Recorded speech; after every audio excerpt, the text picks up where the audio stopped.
Donald Trump is scary in a lot of ways that won't end the world, but he's also scary in one that literally will. In the first few days of his presidency, he signed an executive order pushing forward the Dakota Access Pipeline and the Keystone XL pipeline, and has promised to hammer the EPA with massive budget cuts.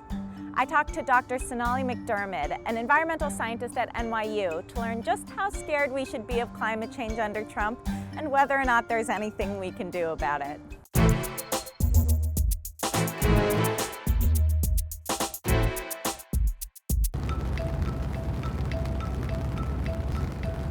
Thank you so much for joining me. Sure, no problem. Who are you? I am Sonali McDermid. I'm an assistant professor of environmental studies at New York University. You're the perfect person to explain to me what even climate change is. Yeah, that's something we're still trying to understand a lot too. Oh. Climate change you can explain it in multiple ways. One way that I think is important for humans to understand is sort of that of a baseball player. Do you follow baseball? No. No, okay. So I don't much either, but this is a pretty good analogy. So over the course of a lifetime, we expect a baseball player to hit a certain number of home runs. If they're good, maybe that's more than average, right? The average baseball player. Now let's say the baseball player dopes, right? He uses steroids. Well, it turns out that that could make him a little bit stronger, a little bit sharper, and suddenly, even though he's not hitting a home run every single time he's at bat, he's hitting more home runs, right? You're changing his average. But I thought that the reason that we didn't use steroids in baseball was because it wasn't fair. Right. What if we just want our Earth to become the biggest, hottest, best baseball playing Earth in the galaxy? Changing our climate in the way that we're changing it right now leads to more extreme events, and for most people on Earth, they wind up suffering because of that. But it's cold and terrible right now, so doesn't that mean we're fine and nothing's warm? So we have a lot of variation in our climate system that's naturally there. For instance, we have our seasons. Right now we're in the middle of winter. We should be getting snow and we're getting rain.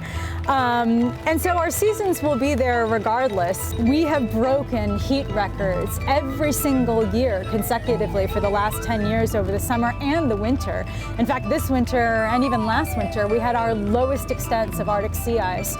So yeah, winter still comes around, but winters are getting warmer and warmer and warmer, and that's a big cause for concern. We have some agreements in place, like the Paris Climate Agreement and the Clean Power Plan, to mitigate the effects of climate change.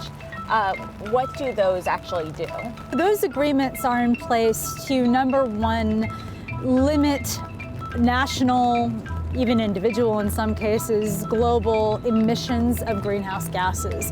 We are emitting too much of these substances known as greenhouse gases. And what these do is that they trap heat at the surface of the Earth and cause us to warm up. So by minimizing those, and those come from energy generation, power generation, right? So if we make a clean power plan and adhere to those rules, we can cut our emissions that way. So our incoming president, Donald Trump, has said he wants to back out of these agreements. He said he wants to dismantle the EPA, extract more oil, gas, and coal. What effect will this have on the planet? Collectively, the United States has put more emissions, has increased the concentrations of global greenhouse gases more than any other country. And so it's important that we take leadership on this issue. And will he be able to pull us out? Not exactly. It's kind of difficult to pull out of the Paris Agreement as a whole. But if he does make it more difficult to obtain cleaner sources of energy or limit fossil fuel production, well, in that case, we might not get as far as we wanted to in curbing our emissions. Okay, let's just say he does. What would happen to the Earth?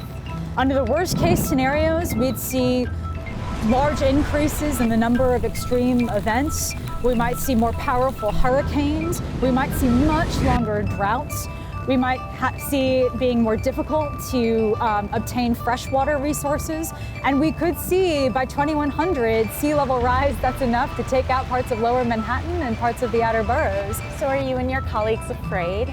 I think there's fear because there's a lot of uncertainty. But there's also a lot of reason to fight now more than ever. President Obama just banned drilling in the Arctic.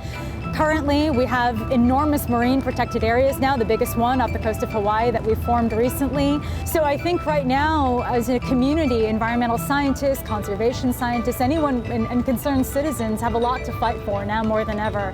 And I think when you channel your fear that way, you can see some good things happening. So I think we might come out of this better than when we started. Well, thank you so much for being here. I feel more frightened than ever, but also hopeful. Great.